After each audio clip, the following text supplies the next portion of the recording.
Oke, selamat malam semuanya yang mendengarkan podcast saya malam hari ini. Hari ini ada yang sedikit berbeda, saya akan membacakan lebih dari satu cerita. Jadi, ada edisi baru, episode baru yang saya beri nama episode Classic Fairy Tale. Ini berisi banyak sekali dongeng-dongeng yang asik, yang menarik, tapi semuanya itu hanya dongeng. Jadi bukan kisah nyata seperti Laura Ingalls Wilder. Oke, kalian mau tahu apa yang mau saya bacakan malam hari ini? Ini dongeng rakyat Swedia. Judulnya Panci Bubur Ajaib. Pasti ada terjemahan bahasa Inggrisnya, tapi memang saya akan membacakan yang berbahasa Indonesia saja dulu ya. Nanti kalau sudah ada banyak koleksinya, mungkin akan mulai membacakan yang bahasa Inggris. Oke, Panci Bubur Ajaib. Sudah siap? Inilah kisah tentang panci bubur tua. Suatu hari, tepat sebelum Natal, petani tua miskin dan istrinya ingin menjual sapi terakhir mereka, karena mereka sudah tidak punya uang dan tidak ada makanan di lemari. Ketika petani itu berjalan dengan sedih ke pasar bersama sapinya, dia bertemu laki-laki kecil yang sangat aneh. Laki-laki itu berjanggut putih panjang. Janggutnya panjang sekali, sampai menyentuh jari-jari kakinya yang telanjang. Dia memakai topi hitam besar, sehingga hanya cahaya matanya saja yang terlihat. Laki-laki itu membawa panci bubur yang sangat tua. Sapi yang bagus, ujar laki-laki kecil aneh itu. Apa sapi ini dijual? Ya, ujar petani itu. Aku akan membeli sapimu, ungkap laki-laki kecil aneh itu. Sambil meletakkan panci buburnya dengan suara berdentum, aku akan memberi panci bubur ini sebagai ganti sapimu. Berdentum itu maksudnya boom, dengan cukup keras. Jadi dia mau memberi panci bubur ditukar dengan sapi. Padahal petani ini mau jual sapinya supaya bisa beli makanan. Nah, kita lanjutkan ya. Nah, ini dia gambar petani dengan sapinya. Buat yang mendengarkan podcast, kalian mungkin hanya bisa mendengarkan, tapi itu memang keunggulan podcast ya. Nah, tapi kalau kalian mau melihat gambar-gambarnya, kalian bisa masuk ke YouTube channel saya dengan nama Ellen Anastasia. Jangan lupa subscribe, kemudian pencet tombol lonceng supaya tetap dapat update video-video terbarunya ya. Kemudian like, share, dan komen, karena berbagi itu menyenangkan. Ini adalah gambar petani dengan sapinya. Sapinya bagus ya, warnanya bagus dan kelihatan sehat. Dan gambarannya bagus sekali ini. Biasanya kita bisa melihat siapa nama yang menggambar. Ilustrasinya oleh siapa?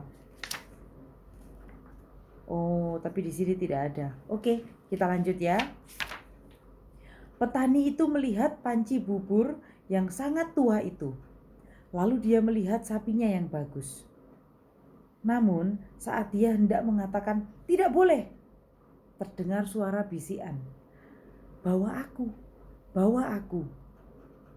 Kayak ngomongnya, take me, begitu.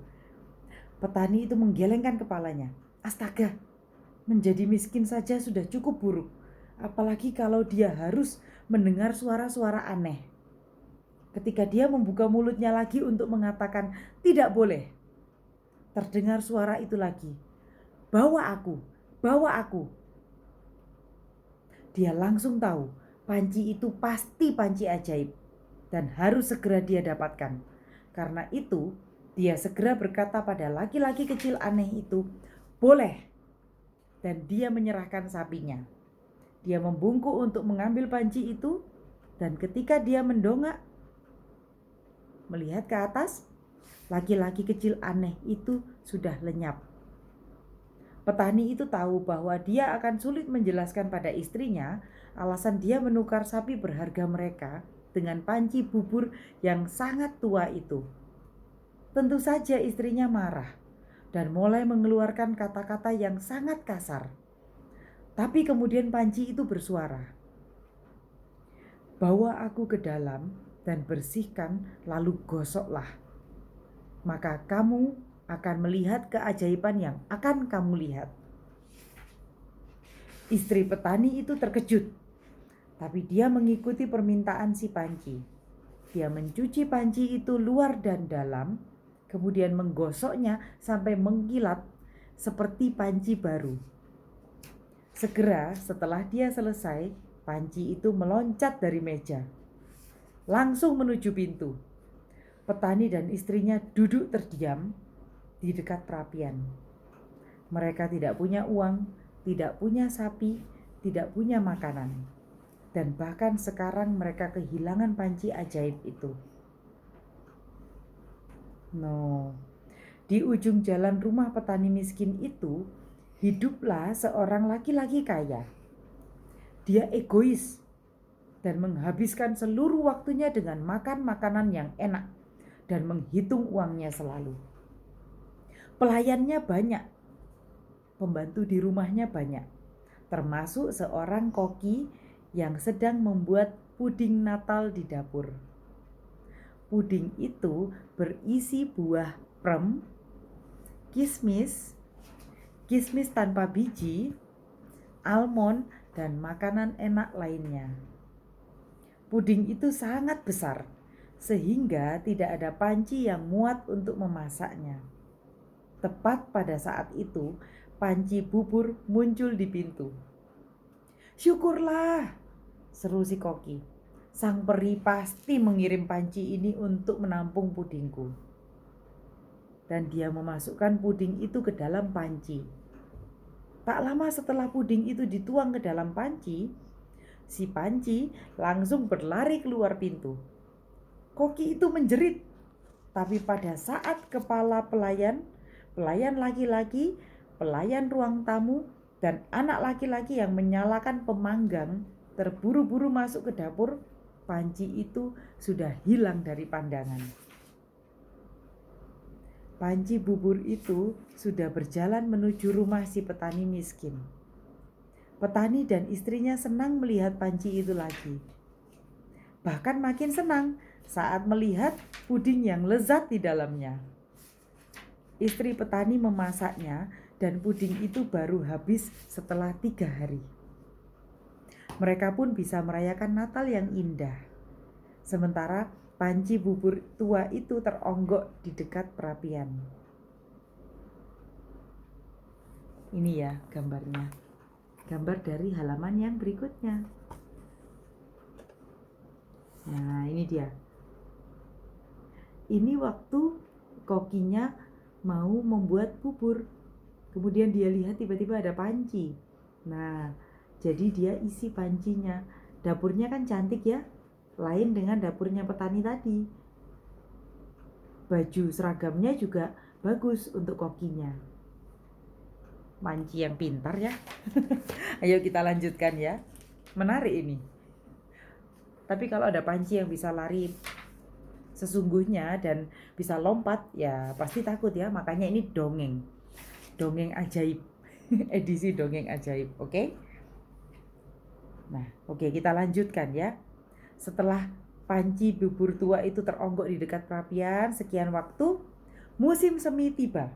Dan panci bubur itu masih teronggok di dekat perapian. Maksudnya masih ditata, diam saja di dekat perapian, tidak dipakai untuk apa-apa, tidak kemana-mana.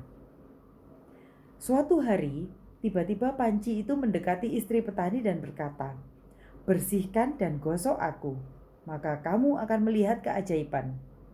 Istri petani pun menggosok panci itu sampai berkilauan seperti panci baru. Setelah selesai digosok, panci itu langsung melompat dari meja dan keluar lewat pintu. Kamu masih ingat orang kaya yang senang sekali menghitung uangnya kan? Saat ini, laki-laki itu sedang duduk di ruangan besar dengan tumpuan keping emas dan keping perak di meja, dan berkantong-kantong besar penuh keping di lantai dekat kakinya. Dia sedang mencari wadah untuk menyembunyikan uangnya saat panci ini tiba. Sang koki takut sekali dimarahi orang kaya itu, sehingga dia tidak melaporkan bahwa panci itu telah mencuri puding Natal. Ketika melihat panci itu, laki-laki kaya itu senang. Jadi laki-laki kaya itu tidak tahu bahwa ini panci yang sama yang mengambil puding Natalnya, karena kokinya takut dimarahin. Nah, ini gambar, ternyata ini adalah gambar petani. Jadi bukan gambar koki yang waktu itu. Jadi ini adalah dapurnya petani. Ini waktu pancinya minta dibersihkan sampai mengkilap. Sedangkan ini adalah gambar waktu pancinya jalan keluar berlari dari rumah petani. Pancinya bisa jalan-jalan sendiri ya di jalanan desanya. Oke, kita lanjutkan ya.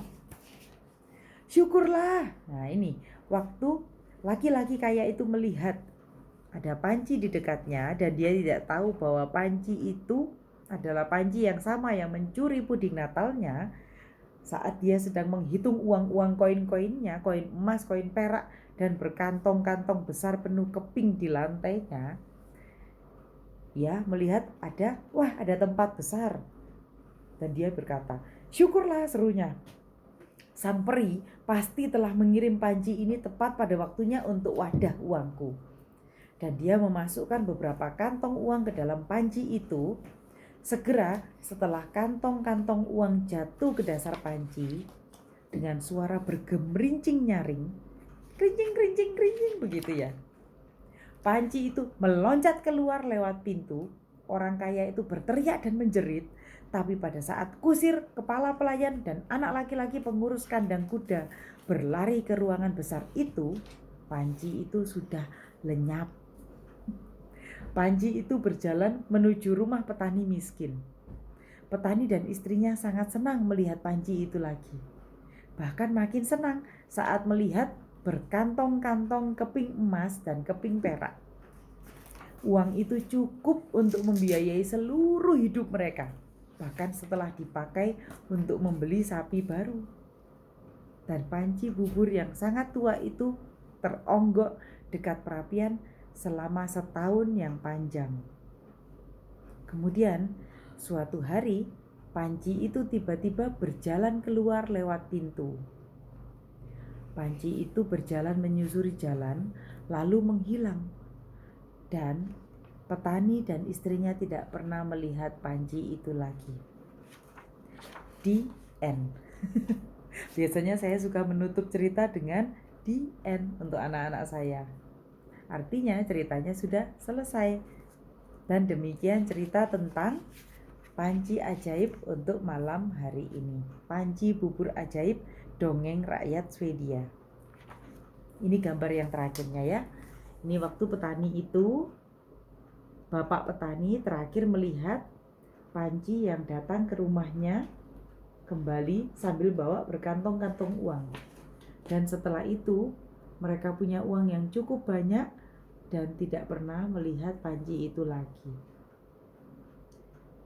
Ya, ini hanya dongeng. Jadi hanya cerita untuk senang-senang, untuk menjadi penghibur saat kita mau tidur. Tapi yang pasti jauh dari kenyataan ya. Buat anak-anak yang mendengarkan, buat teman-teman, kalau yang sudah besar pasti tahu. Tapi buat anak-anak, ini hanya dongeng. Dongeng itu hanya menghibur.